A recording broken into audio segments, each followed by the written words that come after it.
अभी हम बताएंगे आज इन्हीं के बारे में कि अलग कितने कितने प्रकार के त्रिभुज होते हैं, आज उसके बारे में पढ़ेंगे। के बारे में देखो इसमें 6 तरीके के हैं। उसमें हम ये देखते हैं कि दिए गए ट्रायंगल के सभी साइड्स आपस में बराबर हैं या नहीं, या फिर कम से कम 2 साइड्स बराबर हैं या नहीं। और दूसरे तरीके में हम ये देखते हैं कि दिए गए ट्रायंगल के जो एंगल हैं उनके मेजर्स क्या हैं। तो हमारे पहले तरीके के हिसाब से किसी भी ट्रायंगल को जो त्रिभुज है, ठीक, ऐसे देखें तो 6 प्रकार के होते हैं, ठीक है। उनमें से 3 के बारे में हम ऐसे देखते हैं कि उनकी भुजाएं समान है कि नहीं है, ठीक। और बाकी ये जो 3 के नाम नीचे लिखे हैं, इंग्लिश में लिखे हैं, हिंदी में भी हम लिखवा देंगे, ठीक है, परेशान ना हो, बता देंगे। तो ये ऊपर जो 3 नाम लिखे हैं ये भुजाओं के आधार पर क्लासिफाई या कह लो वर्गीकरण या कह लो प्रकार बताए गए हैं त्रिभुज के। ऊपर वाले भुजाओं के आधार पे और नीचे कोण के आधार पर बताए गए हैं, ठीक। प्ले करो। तरीकों से बांट सकते हैं। हमारी पहली कैटेगरी होती है स्केलिंग ट्रायंगल की। स्केलिंग क्या नाम है? अगर मेरे पास स्केलिंग ट्रायंगल, इसको हिंदी में कहते हैं विषम बाहु। साइड्स के मेजर्स ये अलग अलग है, तो इसे हम एक स्केलिंग ट्रायंगल बोलते हैं। जैसे कि अगर मेरा यहाँ पर ये वाला ट्रायंगल, इसमें क्या होता है कि ये भुजा, ये भुजा, ये भुजा, तीनों का जो मेजरमेंट है, ठीक है, जो नाप होता है वो सब अलग अलग होता है।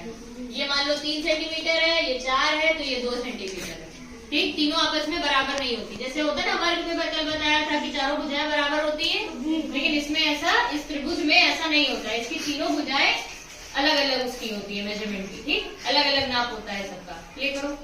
है अगर इसका ये साइड है, मान लेते हैं 3 यूनिट्स, ये वाला साइड है 4 यूनिट्स और ये वाला साइड है 5 यूनिट्स, तो ये हमारा स्केलिंग ट्रायंगल होगा। तीनों अलग अलग ये साइड्स ये अलग अलग नाप के हैं।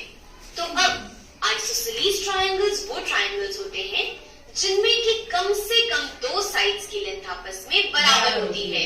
अगर हमारा ये ट्रायंगल है और इस ट्रायंगल की ये वाली साइड लेंथ है 3 यूनिट्स, ये वाली साइड लेंथ भी है 3 यूनिट्स और ये वाली साइड लेंथ मान लेते हैं 2 यूनिट्स के बराबर, तो हमारा ये ट्रायंगल, इसमें कोई जरूरी नहीं कि यही दोनों आपस में बराबर होंगी, ये दोनों भी बराबर हो सकती है या ये दोनों भी बराबर हो सकती है। कहने का मतलब ये है कि आइसोसेलेस ट्रायंगल आपस में बराबर है। साइड मतलब इस ट्रायंगल को, और अब तक तो आप अंदाजा लगा ही चुके होंगे कि एक इक्विलेटरल ट्रायंगल क्या होता है। तो equilateral triangle, equilateral, equal, equi मतलब होता है इक्वल, ठीक, क्या होता है इक्वल। इक्वल मतलब हिंदी में अभी तो तुम बोल रहे थे, इक्वल मतलब क्या होता है? कोई समान है, हमने इक्वल बांट दिया सब में, मतलब बराबर बांट दिया, ठीक है। इसमें क्या होता है इक्विलेटरल में? सारी जो जितनी तीनों भुजाएं वो क्या होंगी? बराबर होंगी। इसमें सब अलग अलग, इसमें कोई भी 2 भुजाएं एक जैसे नाप की होंगी, ठीक। और इक्विलेटरल में क्या होता है? तीनों भुजाएं एक ही, जैसे वर्ग में होता है चारों भुजाएं एक ही नाप की होती है, वैसे इक्विलेटरल में क्या होगा कि तीनों भुजाएं बराबर होंगी एक दूसरे के, ठीक। प्ले करो बेटा।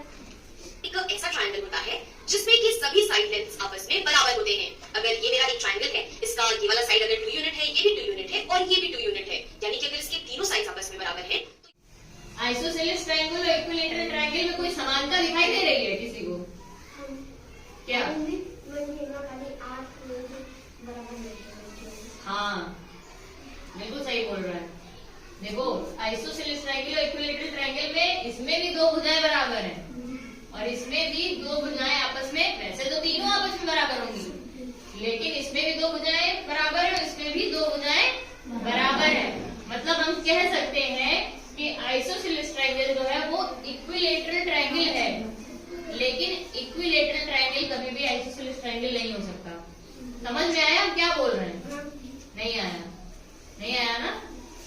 आइसोसेलेस ट्रायंगल में देखो 2 भुजाएं आपस में बराबर है ना जी, और इक्विलेटरल में तीनों आपस में बराबर है ना। इसमें खाली एक ही तो अलग है, लेकिन 2 बराबर है ना। और इसमें अगर देखें तीनों आपस में बराबर है, अगर एक हम हटा दें कोई भुजा तो 2 बराबर हुई कि नहीं? यहाँ भी 2 बराबर, वहां भी 2 बराबर, तो कह नहीं सकते हैं कि कोई आइसोसेलेस ट्रायंगल इक्विलेटरल ट्रायंगल भी हो सकता है। कह सकते हैं कि नहीं? हाँ, सभी लोगों को समझ में आएगा। प्ले करो तुम। अगर मैं कोई भी ऐसा ट्रायंगल ले लूं जिसके सभी साइड लेंथ्स आपस में बराबर हों, तो हमें एक इक्विलेटरल ट्रायंगल मिलता है। अगर मेरे इस वाले ट्रायंगल के सभी साइड्स 4 यूनिट्स के बराबर हैं, तो ये भी एक इक्विलेटरल ट्रायंगल होगा। तो यहाँ पे आपके मन में एक सवाल ये आ सकता है कि अभी तो मैंने कहा कि ऐसा कोई भी ट्रायंगल जिसमें कम से कम 2 साइड्स आपस में बराबर हो, ये आइसोसेलेस होता है, और इक्विलेटरल ट्रायंगल भी तो ये कंडीशन सैटिस्फाई कर रहा है।